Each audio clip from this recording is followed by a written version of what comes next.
নমস্কাৰ সকলোকে স্বাগতম জনাইছো মাজুলীৰ অনন্যাৰ অন্য এটি ভিডিঅ'লৈ। আশা কৰিছো সকলো কুশলে আছে। ভগৱন্তৰ কৃপাত ময়ো কুশলে আছো। আৰু এয়া আছিল 17 নৱেম্বৰৰ কথা। ৰাসৰ টোপনি খতিৰ মাজতে তেজপুৰৰ পৰা অহা সখী সখীয়নীৰ সৈতে আমি গৈছিলো মাজুলীখন অকণমান তেওঁলোকক দেখুৱাবৰ কাৰণে। আৰু প্ৰথমতে আহিলো এয়া নতুনকৈ নিৰ্মাণ হৈ থকা ব্ৰহ্মপুত্ৰৰ ওপৰৰ দলংখন দেখুৱাবৰ কাৰণে। এয়া খন্তেক ৰলো অকণমান আৰু তেওঁলোকে নৈপৰীয়া এই পৰিৱেশটো উপভোগ কৰিলে আৰু দেৰি নকৰি আমি তাৰ পৰা ওলাই দিলোঁ। যিহেতু দক্ষিণপাট সত্ৰখন দক্ষিণপাট ঘাটটোৰ পৰা একেবাৰে ওচৰতে আছে, আমি প্ৰথমেই দক্ষিণপাট সত্ৰলৈ বুলি যাত্ৰা আৰম্ভ কৰিলোঁ।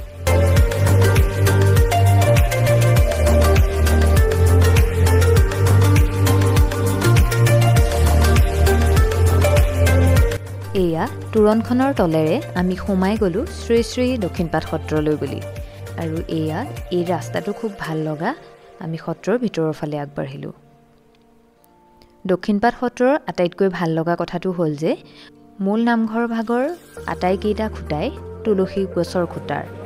সেইটো এই সত্ৰখনৰ এক বিশেষত্ব। আমি প্ৰথমতেই যিহেতু দক্ষিণপাট সত্ৰতে সোমাইছিলোঁ, সেইবাবে এয়া সখীয়নী আৰু মই বন্তি জ্বলাই ল'লোঁ।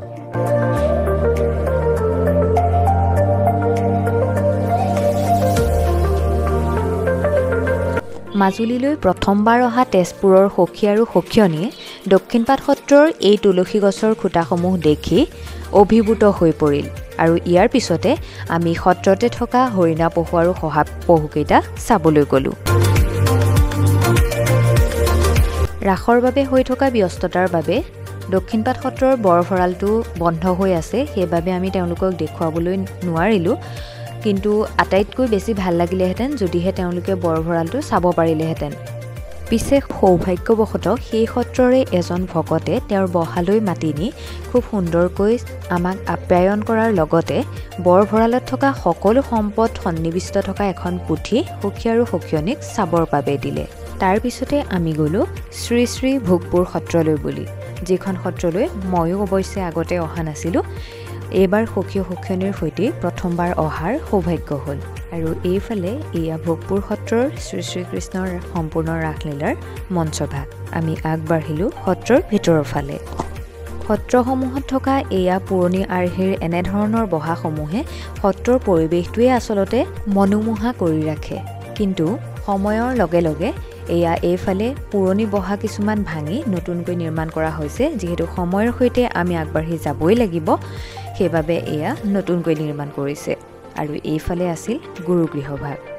আমি এই সত্ৰৰ মণিকূট ভাগ দৰ্শন কৰি সেৱা ল'লোঁ আৰু জানিব পাৰিলোঁ যে পূৰ্বতে এই ঠাইখিনিৰ নাম ডিমাপুৰহে আছিল।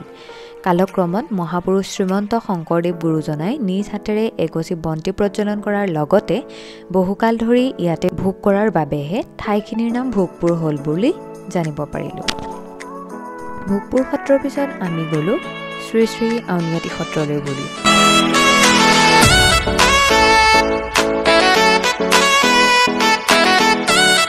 যিহেতু সত্ৰলৈ অহাৰ বাবে আমি ঘৰত একোৱেই খাই অহা নাছিলোঁ, সেইবাবে প্ৰথমেই আমি আউনীআটী সত্ৰৰ ভিতৰত সোমোৱাৰ আগতে পৰঠা খাই ল'লোঁ।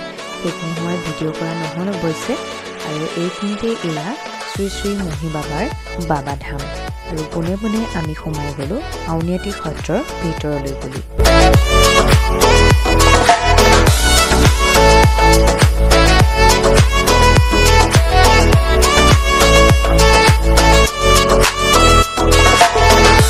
সত্ৰলৈ সোমাই যোৱা ৰাস্তাৰ সোঁকাষে এয়া আউনীআটী সত্ৰৰ পৰম্পৰাগত কাতি বিহুত আকাশ বন্তি জ্বলোৱা এই বিশেষ ঠাইখিনি।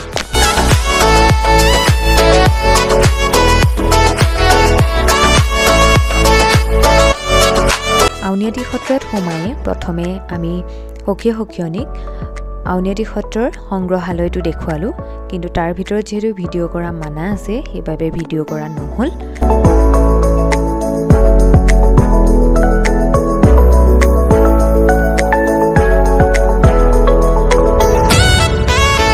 সত্ৰৰ মূল নামঘৰ ভাগত সোমায়ে দেখিলোঁ বহুত চাকি জ্বলি আছে। খুব বেছি ভাল লগা এটা পৰিৱেশে বিৰাজ কৰি আছিল। আউনীআটী সত্ৰৰ। যিহেতু অলপতে পালনামো হৈ গ'ল, সেইবাবে পালনামৰো কিছু এয়া ডেক'ৰেশ্যন আছিলেই, বহুত ধুনীয়া লাইট আছিল, সেইবাবেও বহুত বেছি ভাল লাগিছিল।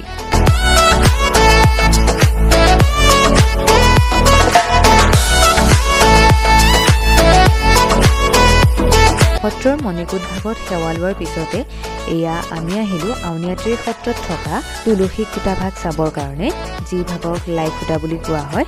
আৰু ইয়াৰ পিছতে আমি আহিলোঁ সত্ৰৰ সত্ৰাধিকাৰ প্ৰভু ঈশ্বৰৰ ওচৰত সেৱা ল'বৰ কাৰণে। প্ৰভু ঈশ্বৰে সখী সখীয়নীৰ পৰিচয় পৰ্ব সুধি অকণমান কথা পাতিলে, সেইবাবে তেওঁলোকে খুব বেছি ভাল পালে।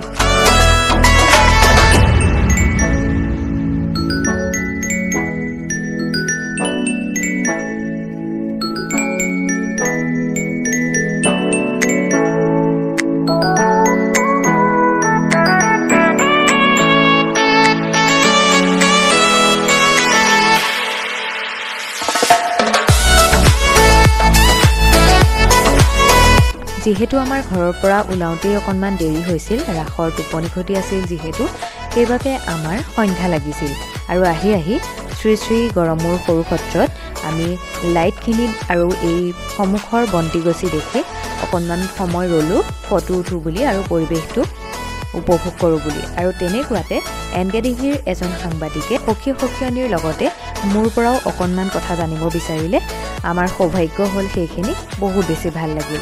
আৰু শেষত আমাৰ ঘৰত আহি সকলোৱে একেলগে আহাৰ গ্ৰহণ কৰিলোঁ। আৰু এইখিনিতে আগদিনা চামগুৰি সত্ৰ আৰু উত্তৰ কমলাবাৰী সত্ৰত গৈ উঠা কেইখনমান ফটো গাঁঠি দিলোঁ। ভিডিঅ'টো কেৱল ভৱিষ্যত দিনৰ স্মৃতিৰ বাবে সাঁচি ৰাখিলোঁ আৰু শেষলৈকে চোৱাৰ বাবে আপোনাক ধন্যবাদ জনালোঁ।